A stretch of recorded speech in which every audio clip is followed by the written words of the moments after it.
del dial 95.3 FM y 94.5 para el noroccidente de la provincia de Pichincha. Hoy es viernes 18 de septiembre de 2020 y siendo las 18 horas con 2 minutos, iniciamos Frente Radiosa, porque la política no es karma, sino democracia. Hablamos de frente.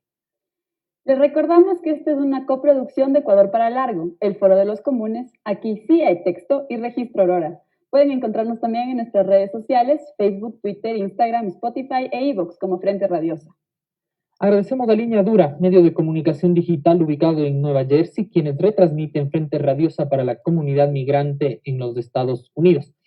A Ronnie por la coordinación técnica desde los estudios centrales, al equipo de producción del programa, a Vladimir desde los controles.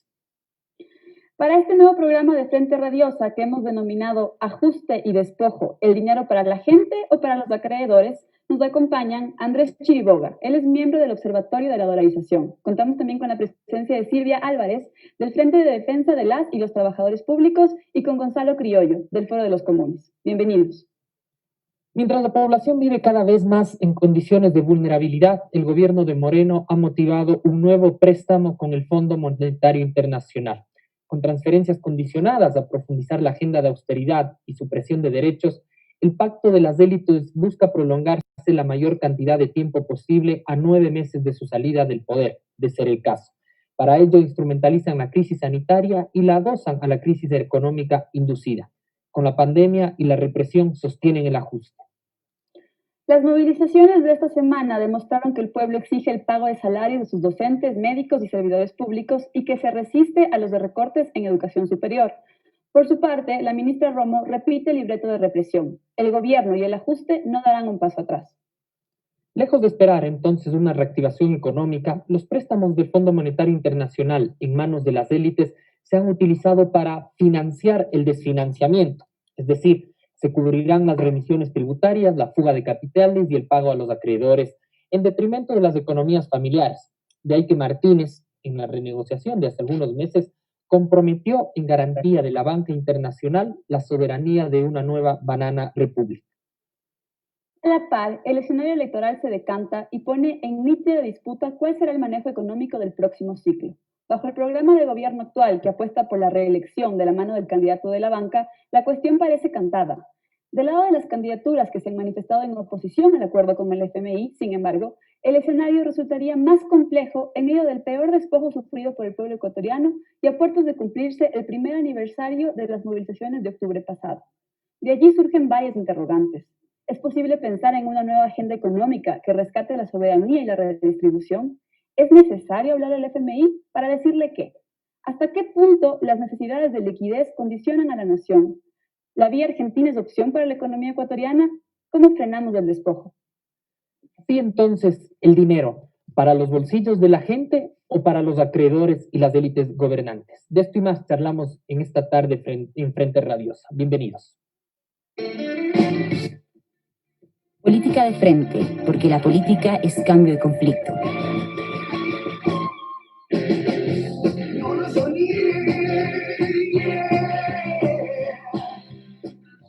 Pichincha Universal.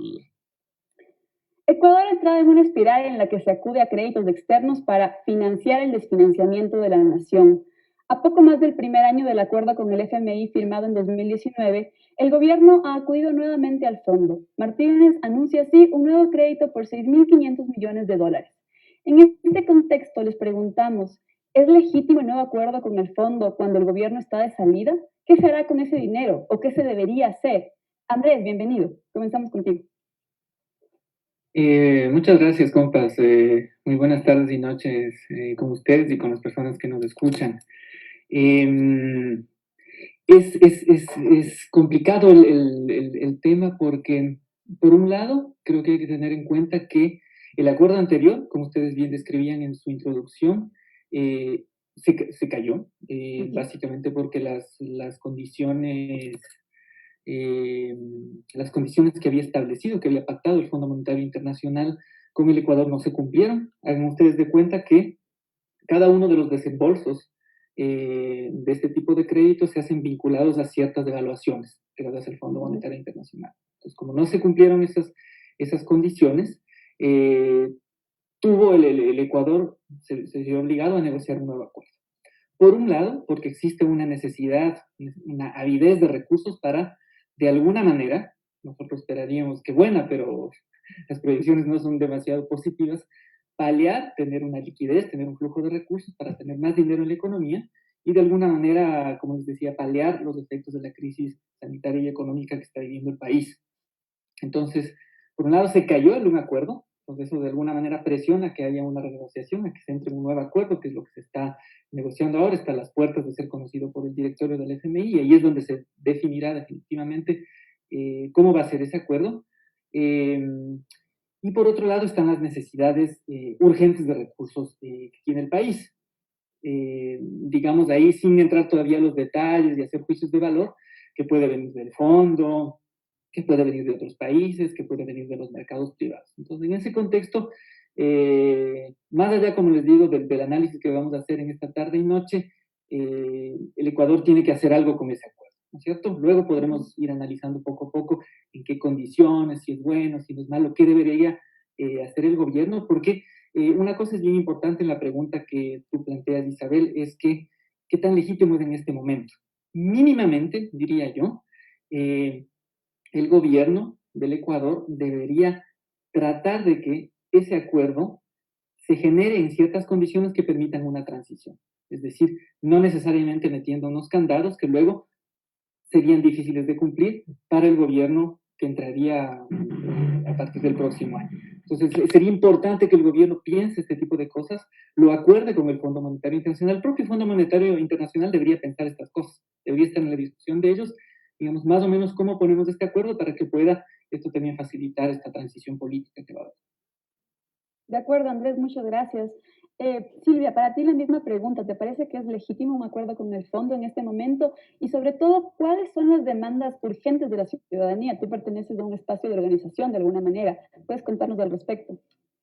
Claro, gracias primero por la invitación y por abrir estos espacios que son tan necesarios para organizaciones que quizá no tenemos voz en otros medios de comunicación tradicional. Hablar de legitimidad, obviamente, si vamos por esa pregunta, no es legítimo en tanto hay una transición hacia otro gobierno, una coyuntura electoral muy cercana.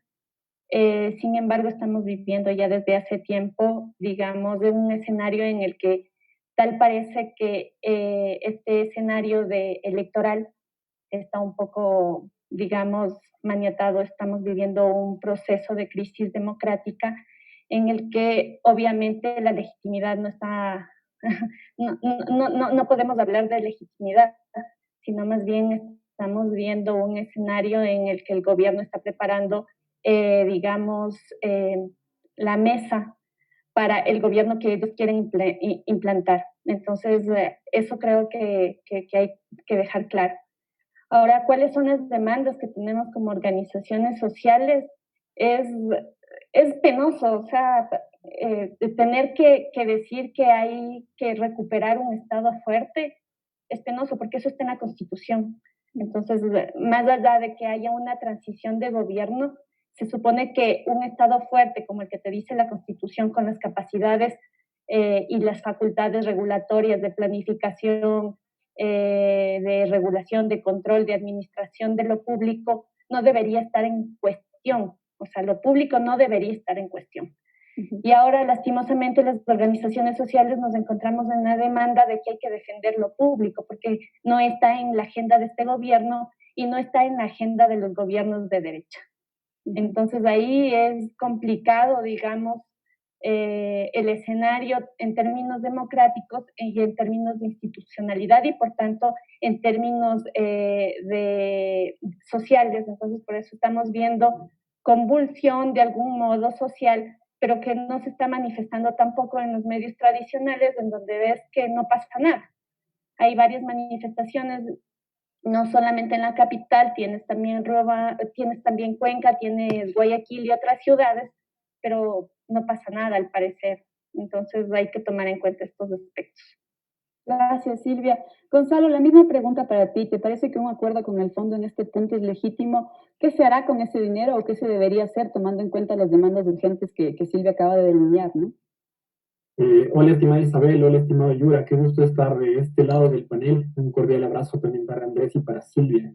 Respecto a la legitimidad, cero. Yo más bien te devuelvo la pregunta, Isabel, y me atrevo a decir, ¿cuál es la legitimidad de un gobierno que no solo se sostiene en el reparto y la represión, sino a costa de la voluntad popular con la que fue electo?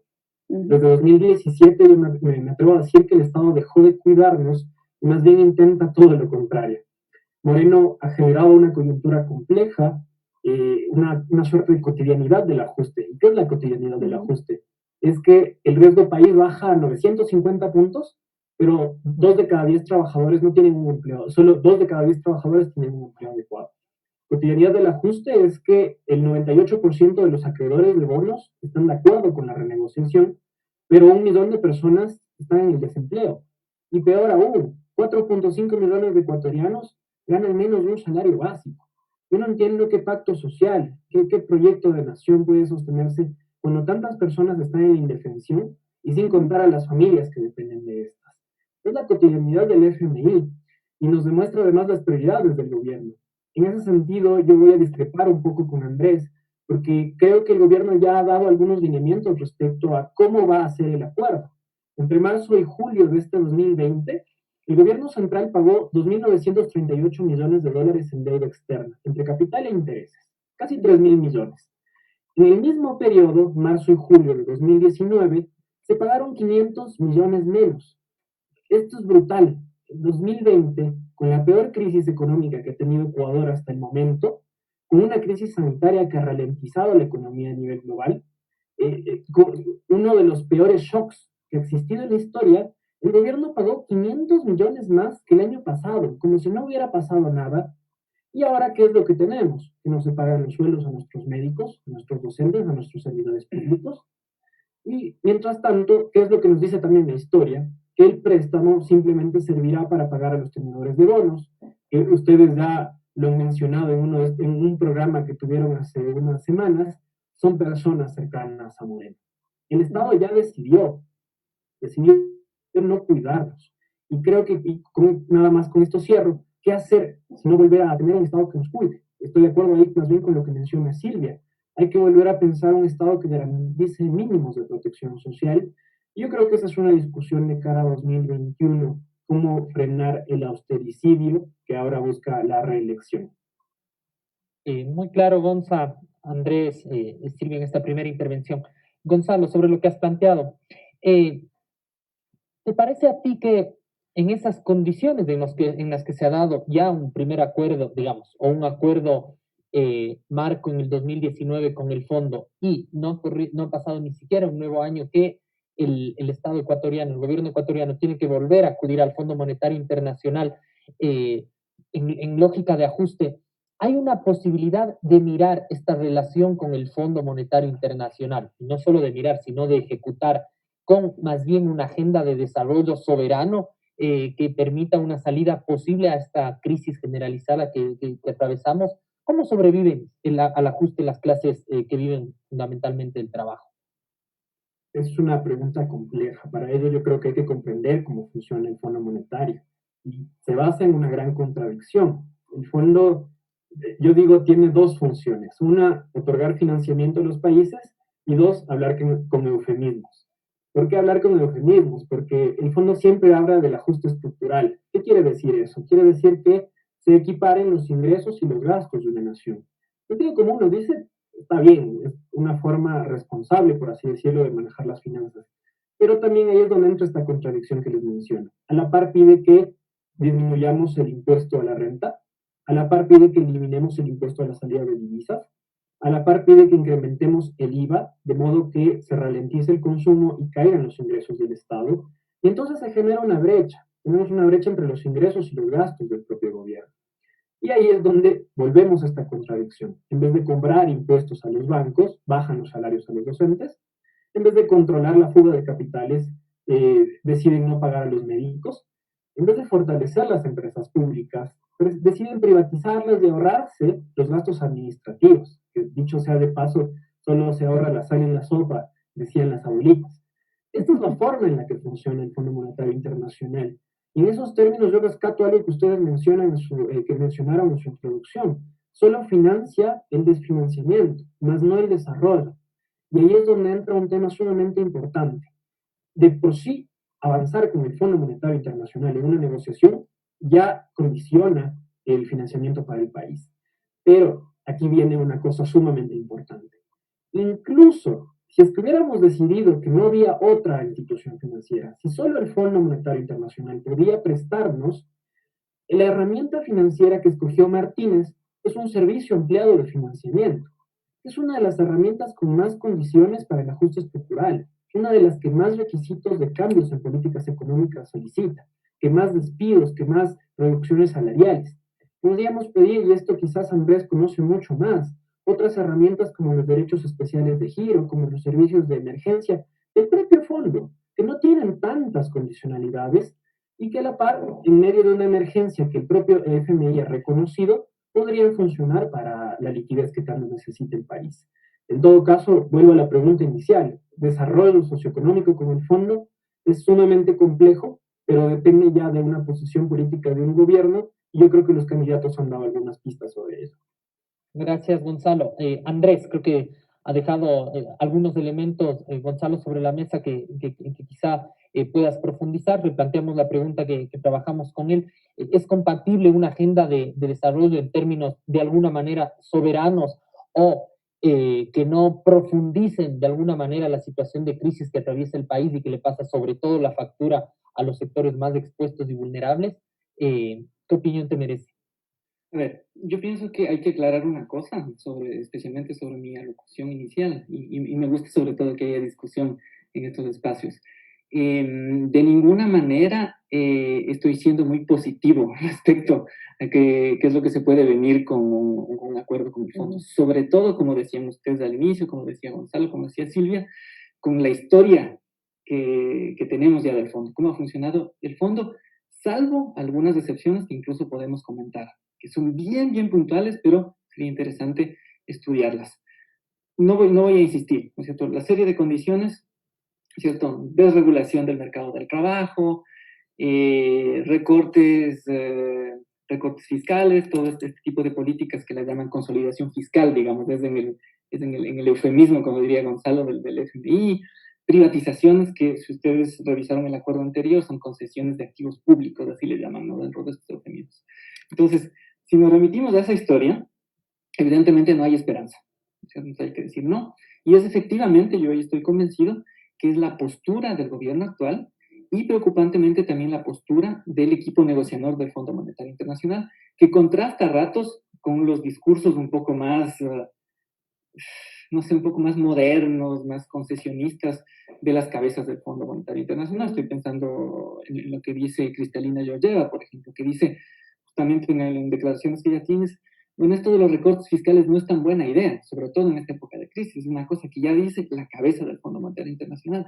Pero efectivamente, el rato de las negociaciones, sobre todo cuando son países con gobiernos, como el gobierno que tiene el Ecuador actualmente, la historia ya sabemos. Entonces, si lo que vamos a hacer es repetir ese tipo de acuerdo, ¿no es cierto?, en esta nueva versión, en este acuerdo de facilidad extendida de financiamiento que se llama ahora, que efectivamente es un tipo de acuerdo ligado a condiciones, diferente. Hay unos, un poco respondiendo a la pregunta que tenía Gonzalo, hay unos mecanismos que son más pequeñitos, son unas inyecciones de liquidez más reducidas, que son sin condiciones. Acuérdense ustedes, por ejemplo, cuando hubo el terremoto en el 2016, el Fondo Monetario Internacional le prestó al gobierno de Correa, fueron cerca de $400 millones, sin condiciones. ¿Cierto? Esas son líneas sin condiciones.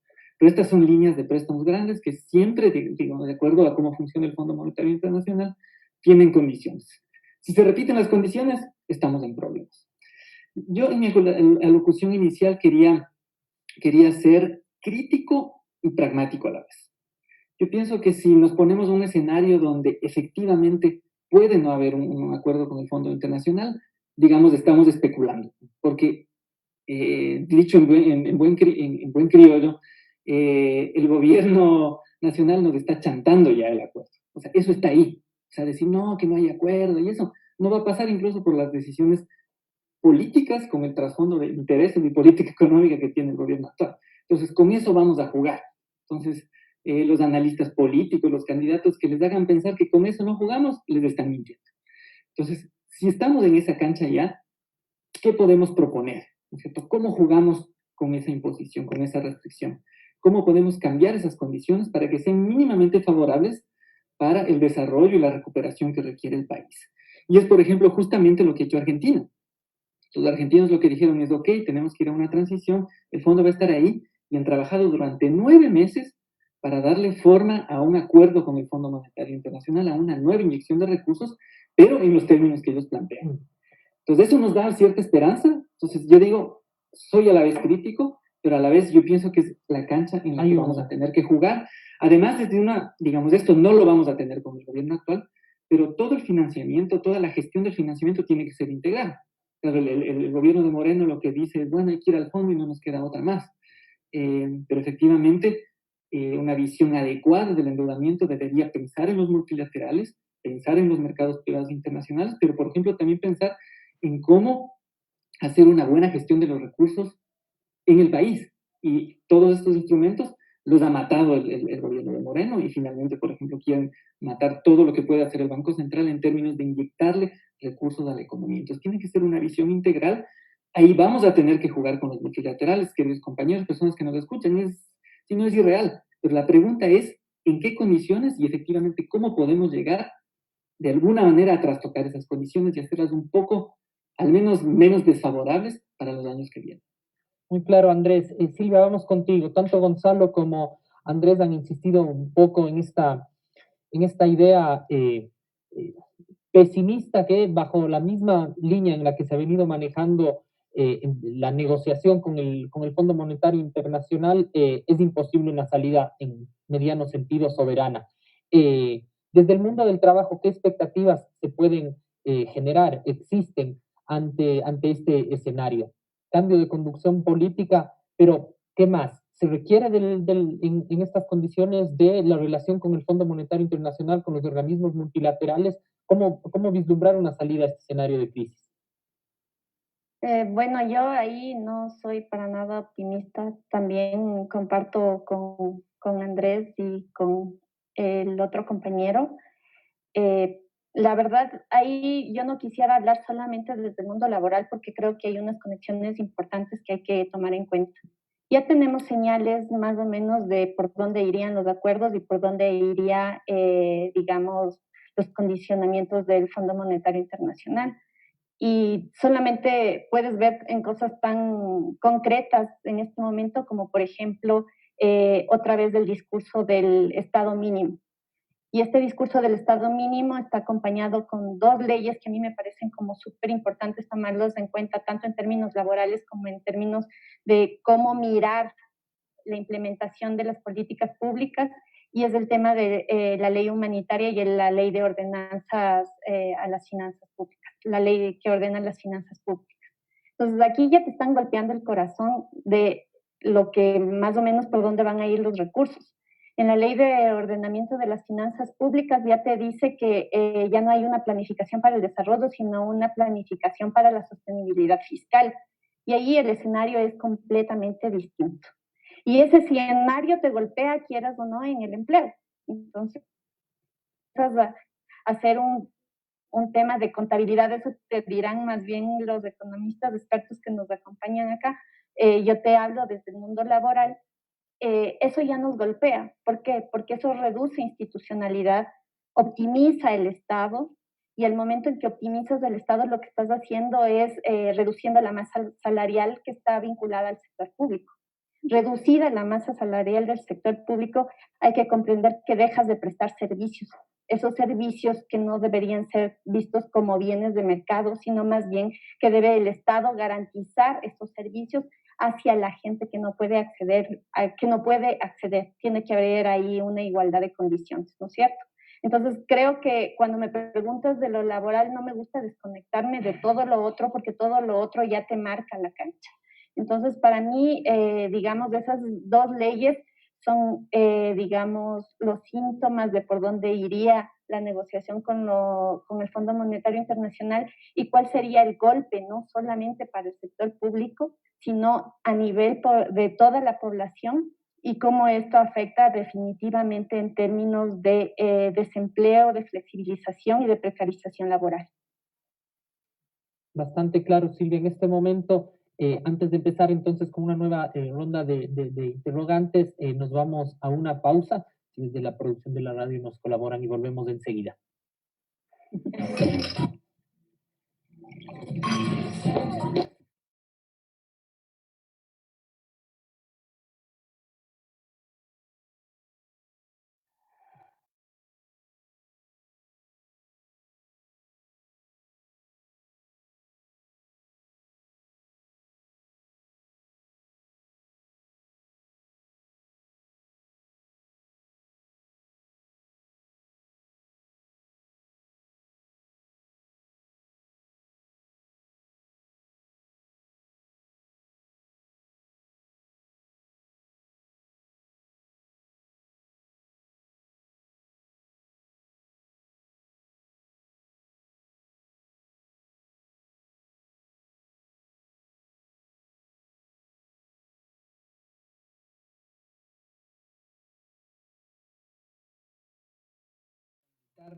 A escuchar el programa Entre Telones.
Universal. Volvemos con más de Frente Radiosa. Andrés, retomo una de las ideas que planteabas en el segmento anterior. Tú nos hablabas de una suerte de pragmatismo crítico. Decir que el acuerdo con el fondo está y hay que jugar con ello. Desde ahí te pregunto, ¿cómo interpretas las reuniones del FMI con varios candidatos a la presidencia de la República? ¿Hay diferencias entre las líneas rojas planteadas por un candidato como Arauz versus el anuncio, por ejemplo, de Pérez Guartambel de no dialogar con el FMI, aun cuando no conocemos nada de su plan económico en caso de llegar a Carondelet, salvo un par de guiños que ha venido haciendo al tema de la austeridad? ¿Cómo ves tú estas reacciones que se dan ya más en el campo de la política? Miren, hay un espectro brutal de candidaturas ahora, más que en otros momentos, en otras campañas. Pero yo creo que es importante centrarse, esta lectura de qué va a pasar o qué podría pasar con un acuerdo en el fondo, creo que podemos centrarnos en las tres principales, digamos, con las tres que parecería tienen las mayores posibilidades de ganar. La primera candidatura es la de Guillermo Lasso. Evidentemente podemos quedarnos horas hablando de eso, pero Guillermo Lasso, a él le viene bien, digamos. El tipo de acuerdos con las restricciones que se han venido implementando, con toda la agenda de políticas, son básicamente las políticas que él notarizó hace casi 4 años cuando fue candidato a la presidencia y le vuelven a interesar. Entonces él es el candidato del acuerdo con el Fondo Monetario Internacional, como lo conocemos siempre, lo que decía Gonzalo. El acuerdo, además, como le interesa al gobierno de Moreno. Por eso, el candidato de la banca, el candidato Lazo, básicamente es casi el candidato a la reelección. No es Juan Fernando Velasco, no es Jimena Peña, es Guillermo Lazo. Leyendo un poco cómo le interesa al gobierno actual que sea el acuerdo. Pues Lazo está tranquilo con el formato que le presenta el Fondo Monetario Internacional, el tradicional formato.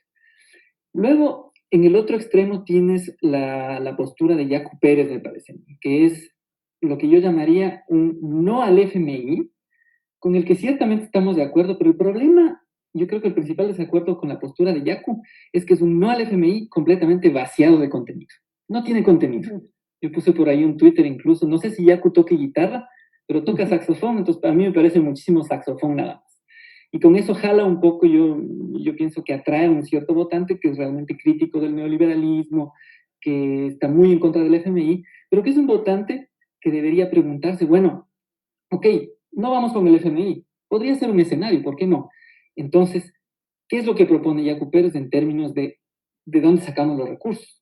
Yo no he visto ni una sola propuesta radical, incluso, digamos, en términos de localmente de dónde sacar la plata. Por ejemplo, no le he escuchado a Yacu hablar del tema del Banco Central, no le he escuchado a Yacu hablar de temas de impuestos, y como Isabel decía hace un momento, más bien Yacu medio irónicamente coquetea con estas propuestas más bien de recorte fiscal. Entonces es un absurdo lo que dice, vamos a recortar a la mitad de la asamblea, vamos a despedir a los vagos de los asambleístas, eso es pura demagogia. Me parece que es una crítica vaciada de contenido, que es peligrosa porque una persona como esta gana, llega, y bueno, ¿y cuál es el plan? Ok, no vamos con el FMI, ok, con las implicaciones a nivel internacional que tiene, ok, vamos, suspendemos ahí, ¿cuál es el plan B? ¿No es cierto? Y luego tienes la tercera opción, que es la opción del correísmo, la opción de compromiso social, que es Andrés Arauz, que es un fuerte crítico de la dolarización, y yo lo conozco de primera mano, era un compañero del observatorio, ha sido un colega de muchos años, que está haciendo este mix, diría yo, ¿no es cierto? Su fuerte crítica, su fuerte conocimiento de cómo funciona no solo el Fondo Monetario Internacional, sino el financiamiento público, y él se da cuenta de una realidad, ¿no es cierto? Estamos a las puertas de un acuerdo con el fondo, es inevitable, acuerdo a nivel de staff, el director del Fondo Monetario Internacional lo va a tratar, va a caer. Entonces, lo que Arauz hace me parece muy interesante porque lo que él dice es, apela a quien se puede apelar. Esto es curiosísimo porque nosotros con el gobierno de Moreno no podemos hablar. Digamos, ahí están los intereses del bloque de poder, donde está una parte del empresariado quiteño, una parte de la banca. A ellos les viene bien las políticas del fondo, por eso Lazo suscribe el acuerdo tal y como está. Pero Arauz hace una cosa interesante que es hablarle al fondo. Entonces, él le lanza una carta a George Eva, entonces le dice, mire, le tomo la palabra. Usted dice que el recorte fiscal no es bueno en esta época, bueno, conversemos de eso. ¿Por qué en las negociaciones su equipo técnico está hablando nuevamente de recorte fiscal? Si usted, claramente, George Eva es economista, tiene un doctorado en economía, dice, esto no es una buena idea. Entonces, ¿por qué de nuevo estas imposiciones en el acuerdo que se está negociando ahora? Entonces, apela al Fondo Monetario Internacional y le dice, mire, si ustedes van a suscribir un acuerdo con el Ecuador, nosotros conocemos la postura del gobierno ecuatoriano, pero la postura técnica del FMI debería darse cuenta que todas esas restricciones que están volviendo a incluir en la negociación del acuerdo van a ser perjudiciales para la recuperación del Ecuador. Entonces, apela que de alguna manera el FMI, como lo están haciendo otras organizaciones, yo soy parte, por ejemplo, de la Internacional Progresista, donde confluyen una serie de organizaciones del Ecuador, de un montón de partes del mundo, donde estamos tratando de hablarle al Fondo Monetario Internacional a que se dé cuenta de lo que está haciendo y decirle, mire, si usted ya le está prestando dinero a los países a raíz de la crisis económica y sanitaria que todos los países están viviendo, no puede ser posible que le claven estas restricciones a su política pública. Y otro tema que es bien importante y es interesante en la postura de Arauz, que es fundamental para el Ecuador, es, miren, los acuerdos del fondo históricamente han venido de la mano con grandes fugas de capitales. Si esto sigue pasando en el Ecuador, no hay escenario positivo, no va a haber recuperación, no va a haber crecimiento, no va a haber reducción de las inequidades, y además, ser cómplice, si el FMI es cómplice de la fuga de capitales, está violando los propios dictámenes de su acuerdo constitutivo, porque el acuerdo constitutivo del fondo dice que no le puede prestar plata el Fondo Monetario Internacional a ningún país que con esa plata coge y la saca fuera del país, porque ahí no hay crecimiento, no hay desarrollo, nada. Por eso el Fondo Monetario Internacional, en un caso emblemático, que es el caso de Islandia, permitió que luego de la crisis de 2008 le prestase dinero y le permitió a la vez implementar controles de capitales que recién los quitaron en el año 2017. Parecería que con Argentina va a ser una negociación similar, pero das en cuenta de las condiciones de Argentina. Gobierno progresista, equipo técnico tremendamente fuerte. Martín Guzmán es un tipo que sabe al dedo el Fondo Monetario Internacional. Es un equipo todo de lujo. Lo que no tenemos acá. Son unos cracks. Lo que tenemos acá es, Martínez no es un mal economista, pero es el economista de las cámaras.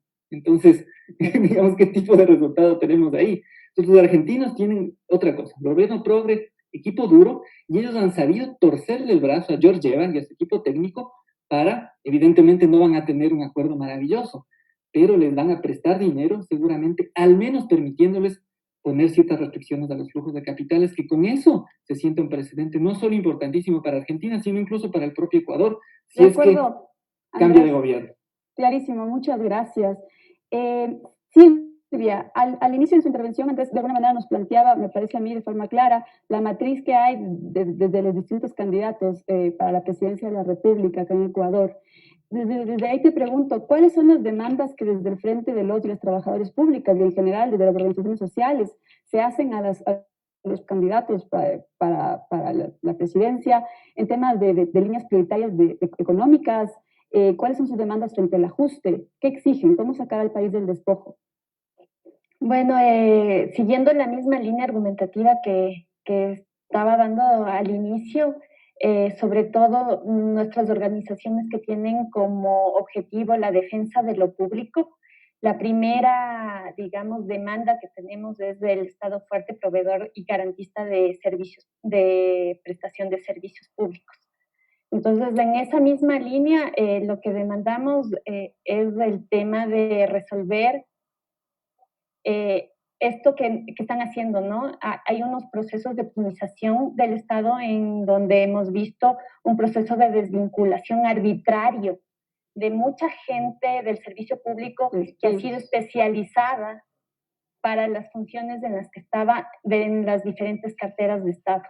Entonces, estamos hablando de revertir el tema de los despidos del sector público, o al menos explicar los procesos de desvinculación que se han hecho sin mayor evaluación, sin mayor argumento para hacerlo.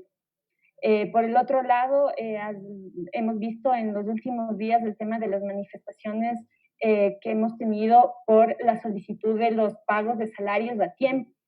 Pero no es la única bandera de lucha que tenemos como trabajadores del sector público, sino esta defensa mucho más integral que tiene que ver con la prestación de servicios públicos, con la garantía de derechos y con todo lo que conlleva un desarrollo del servicio público en general.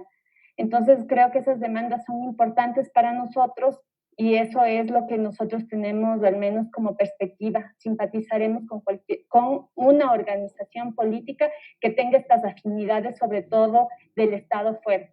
No simpatizamos con organizaciones políticas que tengan la concepción del Estado mínimo, porque eso no garantiza el servicio público ni la prestación de servicios a nivel nacional y a nivel de todo el territorio.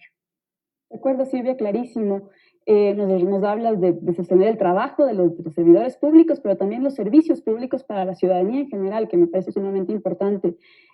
Gonzalo, ¿cuál es tu lectura política sobre las reacciones que ha habido de los distintos candidatos, lo que hablábamos antes con Andrés, ¿no? De cara a este nuevo acuerdo con el fondo?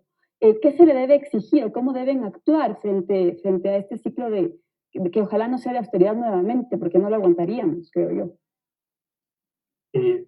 Vamos un pasito para adelante con esa pregunta y después un pasito para atrás con otra cosa que hay que tomar en cuenta. Un pasito para adelante. Yo creo que después, tal como lo dice Andrés, vendrá una discusión respecto de si pagar o no la propia deuda, y yo creo que ahí podríamos caer en un error. Quizás la cosa, el acuerdo está ya elaborándose, Y la situación no será si pagar o no, sino quién va a pagar el acuerdo. Y yo creo que ya, tal como lo ha mencionado Silvia, la posición de un determinado, la posición política de un gobierno podría definir o no cómo pagar ese acuerdo, quién lo va a pagar, con qué controles se va a realizar. Otro punto importante respecto de eso es que la economía, me gusta mucho una analogía de cómo funciona la economía. Es como un tarrito de agua en el que empieza a dar vueltas. Lo que ha hecho el gobierno actual es hacer huecos a ese tarrito de agua y se está regando. Lo que se debería hacer es tapar esos huecos, como evitar la fuga de capitales, como incrementar los ingresos del Estado, fortalecerlo para la regulación económica y con ello tener nuevas condiciones para financiar el desarrollo socioeconómico. Yo creo que la experiencia argentina puede dar un gran faro respecto a cómo realizar eso. Pero insisto, esto será un escenario posterior. Ahora hay que dar el pasito para atrás, ver cómo está la situación actualmente.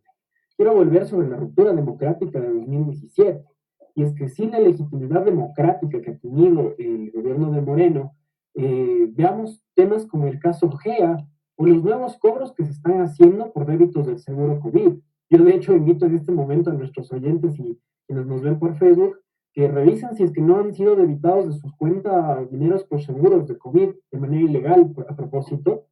Y es que este tipo de situaciones, sin la legitimidad democrática, la banca ha gobernado como ha querido. Yo no me quiero ni imaginar lo que harán con una venia que les pueda dar un potencial voto. Y eso, ¿por qué hablo además de este potencial voto? Porque ellos en este desdén democrático, por eso han tenido que repartir, reprimir, manejar un cerco mediático para gobernar a partir de esas consecuencias. Y ahí es donde quiero hacer énfasis en este pasito para atrás, porque pese a que este proyecto busca su legitimidad en urnas, que no lo ha tenido desde hace 20 años, el último candidato que ganó con un proyecto de esta índole fue Yamil Mawad y tuvimos el feriado bancario, pese a este intento de legitimación, han hecho todo lo posible también para ganar por descarte.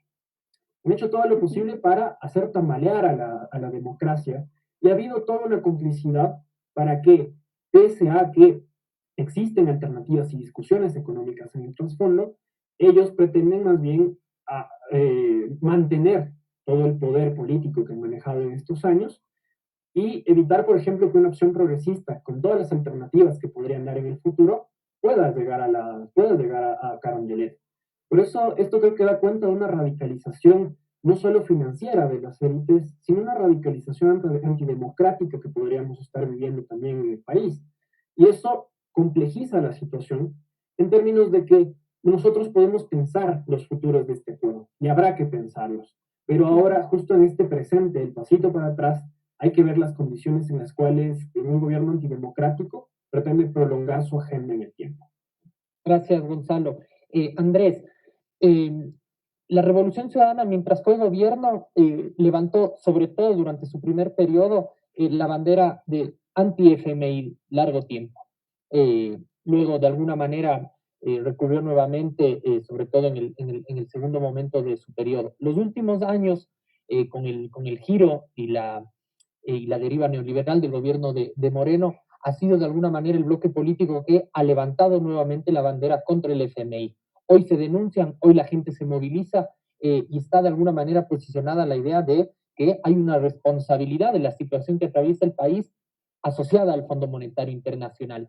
En ese contexto, en esas condiciones, ¿qué margen de acción tendría ahora Andrés Arauz para hablar sobre otros términos de negociación con el Fondo Monetario? Justamente yo pienso que Arauz está tratando de generarse un poco de margen de acción, porque si no, en el supuesto no consentido de que su binomio gane las elecciones, se va a encontrar en una situación complicada y es la señal que le está queriendo dar al fondo también. Evidentemente él es político y, y, digamos, tiene que tratar de comunicar esto adecuadamente, pero la situación es que si hay un acuerdo en los términos que siempre hemos conocido, el acuerdo que le gustaría a Guillermo Lasso, llega a ponerse en marcha de aquí a un año, gana un gobierno progresista, el gobierno que podría llevar a Arauz a la presidencia. Yo creo que el Fondo Monetario Internacional ahí se va a topar con un gobierno que seguramente va a verse obligado a incumplir con los compromisos del acuerdo, y además no solo por una posición ideológica, sino porque los compromisos que establece el fondo son como un círculo vicioso para que a los países les vaya más mal, incluso cumpliéndole al Fondo Monetario Internacional. Porque si no va a haber crecimiento, y además esto no lo digo yo, ¿no? Esto es investigaciones del propio Fondo Monetario Internacional, de sus propios tanques de pensamiento, no va a haber recursos, la gente no va a estar bien, se van a haber fugado los capitales, que además es contra el propio estatuto constitutivo del Fondo Monetario Internacional. Entonces, no por un tema ideológico, sino económico pragmático, Arauz va a tener que decirle lo que le dijo Fernández a Georgieva, a la directora del fondo. Le dijo, ¿cómo hablamos de argentinos? Le digo, no tengo un mango, ni sé cómo así. No tenemos, o sea, si no renegociamos esto, no vamos a poder pagar. Entonces, lo que Arauz está tratando de hacer es que no lleguemos a ese escenario tan catastrófico y decirles, miren, ustedes tienen que hacer dos cosas, y ahí voy a empatar con una cosa bien importante que dijo Silvia. Yo creo que son dos, se pueden englobar en dos grandes mensajes. Uno, tienen que en ese acuerdo de alguna manera establecer mecanismos y hacer un adecuado seguimiento para que no se fuguen los capitales del Ecuador. Porque si entran los 6.500 millones de dólares y salen la misma cantidad, menos cantidad o el doble de la cantidad, eso no ha servido absolutamente para nada y ustedes están violando su leitmotiv como Fondo Monetario Internacional. Y por otro lado, no nos ajusten las manos en términos de política pública. ¿Por qué? Desde un punto de vista económico, necesitamos inyectarle recursos a la economía, a pesar de que el gobierno de Moreno no quiere hacerlo, pero por otro lado, porque hay una transición política, justamente. Entonces, puede que cambie la política económica, sea Lazo, sea Arauz. Entonces, dejen esos márgenes, o le hablo al Fondo Monetario Internacional, uno, para que ese préstamo no sea insostenible, y dos, para que tengamos margen en la política pública para inyectarle recursos a la economía, para generar empleo, para generar inversión, porque de acuerdo a propias palabras de la directora gerente del Fondo Monetario Internacional, eso, y no el recorte fiscal, es la única manera de poder sacar a los países de la crisis sanitaria y económica en la que estamos. Y es lo que están haciendo, queridos compañeros, muchísimos países. Yo les hablo desde Francia, el gobierno neoliberal de Macron está inyectándole recursos a la economía. El gobierno de Moreno recorta recursos a la economía. Por favor. Entonces, ese es el mensaje, me parece, que está tratando de dar Arauz para generarse un poquito de margen de acción. No va a ser fácil, pero para ganarse un poquito de margen. Gracias, Andrés. Silvia, has manifestado en las varias intervenciones anteriores sobre, digamos, la importancia que representa no solo para los trabajadores del sector público organizados, sino que en este escenario político, digamos, adherir a la causa del candidato, de la candidata, de quienes lleguen al poder, de la defensa del Estado, la presencia del Estado, un Estado fuerte en lugar de toda esta lógica de reducción de condicionamiento y en los pocos márgenes que queda. Has hablado de la ley, por ejemplo, humanitaria que precariza las condiciones de trabajo, has hablado de la ley de ordenamiento de las finanzas públicas que constituye de alguna manera un saco de fuerzas ahí. En ese sentido, tú y desde el mundo del trabajo visualizan estas relaciones que tienen que establecerse con organismos multilaterales como necesarios, importantes, o se pueden prescindir de este tipo de relaciones y de acceso de alguna manera a financiamiento para salir de la crisis? Mientras las relaciones con estos organismos multilaterales sean, vayan en contra de la masa salarial, definitivamente no estamos de acuerdo. Ahí yo sí quisiera enfatizar sobre todo en la parte esta de la transición. Estamos hablando mucho sobre la transición hacia el siguiente gobierno, ¿no es cierto? Entonces aquí tenemos unas demandas súper fuertes desde las organizaciones sociales de este mismo gobierno. ¿Qué ha pasado? Tenemos deudas, tenemos vidas que han sido vidas desde octubre que no han sido, digamos, llevadas a la justicia y a una justicia que sea, a un sistema de justicia que sea digno. Entonces, yo creo ahí que me salgo un poco de tu pregunta porque además ya queda poco tiempo y quisiera ser como enfática en el tema en que esta administración actual, más allá de la siguiente transición, nos debe a las organizaciones sociales, nos debe octubre, nos debe los muertos por la pandemia, por el mal manejo del servicio de salud pública. Entonces, en este sentido, si las condiciones con los organismos multilaterales llevan a este mismo tipo de prácticas desde el Estado y desde el gobierno, definitivamente nosotros no estamos de acuerdo como organizaciones sociales. Hay que velar por procesos de justicia, de dignidad, y no estamos dispuestos, digamos, a congraciarnos con fuerzas políticas que tengan que ver con o planteen la relación con los organismos multilaterales desde este punto de vista. Entonces, aquí hay demandas súper fuertes y súper claras desde las organizaciones sociales. Hay una demanda muy fuerte en este aspecto. Gracias, Silvia. Creo que ha quedado clarísimo la necesidad de un Estado fuerte, digno de derechos y la necesidad de inyectar recursos en la economía, que de alguna manera se traduce en la frase poner el dinero en el bolsillo de los ecuatorianos. En ese sentido, te pregunto, Gonzalo, ¿qué rol debe jugar el próximo gobierno para generar ingresos en las familias y asegurar también la sostenibilidad de la dolarización? Es una gran pregunta porque nos da mucho margen para ilusionarnos. Yo creo que se trata de volver a tener un Estado que nos cuide. El Estado ha dejado de cuidarnos y, como dije al inicio, incluso creo que intenta hacer todo lo contrario a eso.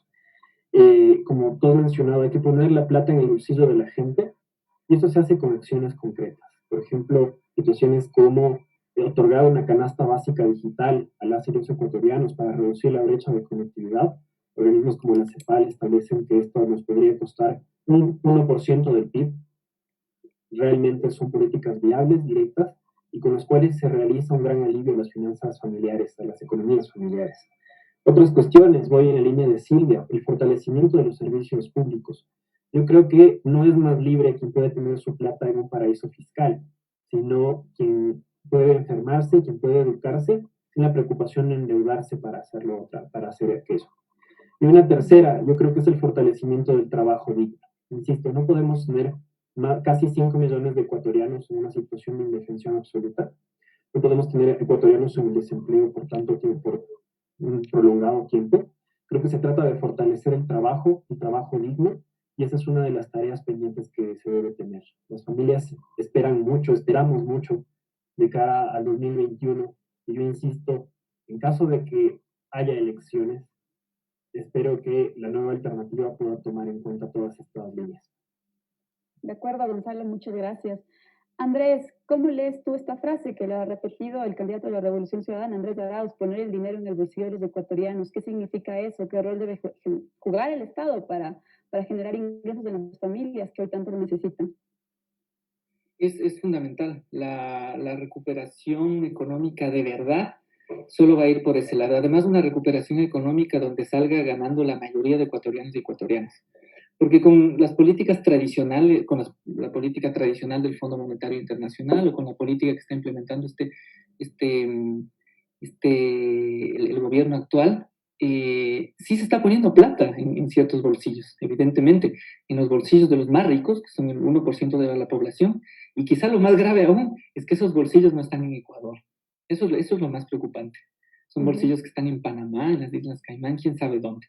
Y quizá ahí el mensaje es, yo no voy a redundar en lo que dijo Gonzalo, en lo que seguramente va a decir Silvia, ha insistido mucho, hay que generar empleo, trabajo. La gente tiene que tener recursos, si la gente tiene dinero, tiene empleo, la gente consume, ese consumo dinamiza la economía, te genera emprendimiento, que es una visión completamente distinta a la que se tiene ahora, que más bien hay que precarizar el trabajo, por supuesto, ¿para qué? Para que el empresario, porque hay buenos empresarios y malos empresarios, pero para que el mal empresario le saque el jugo a ese trabajo y ponga plata en sus bolsillos. Eso hay que cambiar. Pero me voy a quedar nada más en el tema de dónde está la plata, en qué bolsillos está, y hay bolsillos que están fuera. Cosa que va a ser fundamental es que el dinero esté en el país. Eso va a ser fundamental. Hay una serie de cosas que se pueden hacer para motivar, o sea, no hay que ser incautadores, como han querido posicionar algunos analistas, para motivar a que los capitales ecuatorianos regresen al país, inviertan aquí, porque aquí hay inversiones productivas buenísimas, no tienen por qué estar especulando y casi perdiendo la plata en los paraísos fiscales, pueden invertir aquí en la reconstrucción productiva. Si no quieren invertir en la reconstrucción productiva y de todas formas quieren tener su dinero afuera, entonces sí que pueden contribuir a través de impuestos a que el gobierno, en un estado recuperado, que es algo que se ha dicho en esta conversación, le inyecte recursos, le inyecte inversión, genere trabajo para las personas del país.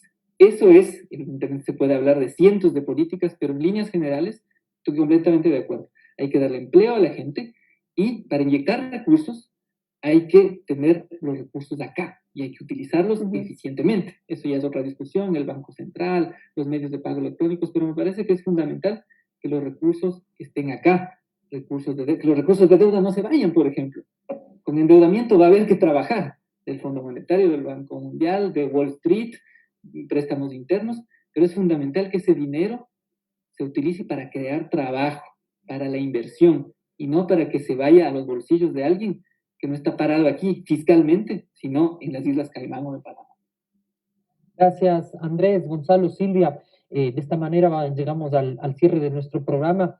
Esperamos que para la audiencia que ha seguido este nuevo programa de Frente Radiosa, los elementos y las ideas que han sido puestas sobre la mesa aquí sirvan para el análisis, para pensar un escenario medianamente distinto al que tenemos hoy día, sino radical, y que la decisión que se avecina para 2021 vislumbre una salida democrática soberana.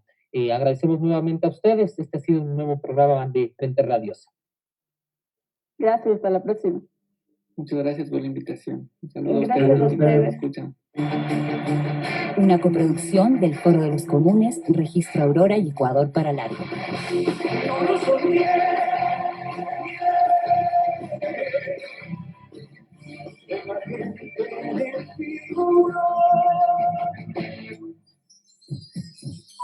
Programa Clasificación O.